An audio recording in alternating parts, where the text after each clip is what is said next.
રાજકોટમાં મનપાના પદાધિકારીઓની કારમાં સાયરન લગાવતા અંગે કોઈપણ જાતની મંજૂરી આપવામાં ન આવી હોવાનો ખુલાસો।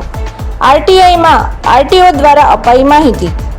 મેયર નૈનાબેન પેઢડિયા અને વિરોધ પક્ષ કોંગ્રેસના નેતા વશરામ સાગઠિયાનું નિવેદન જુઓ।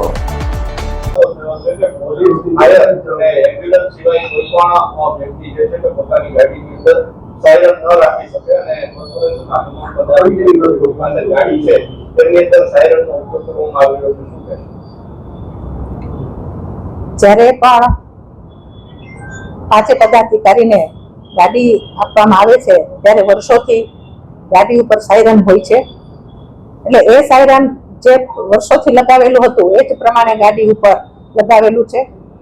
ત્યાં કમિશનર સાહેબ પાંચે પદાધિકારી એની ગાડીમાં વર્ષોથી જ્યારે પણ આ પદાધિકારીને ગાડી સોંપવામાં આવતી ત્યારે એની ઉપર હતું જે અમારી ગાડી ઉપર પણ અત્યારે લગાવેલું છે। આગળ જે કઈ ફેરફાર થશે અને સૂચના હશે એ પ્રમાણે કામ થશે। આરટીઓનો નિયમ છે કે ડિઝાસ્ટર વાહન હોય, એમ્બ્યુલન્સ હોય અને ઇમરજન્સી વાહન હોય એ સિવાયના કોઈ પણ વાહનોમાં આ પ્રકારના સાયરન ન હોય તો હવે દૂર કરવામાં આવશે સાયરન, કારણ કે નિયમ વિરુદ્ધ છે, ગેરકાયદેસર છે।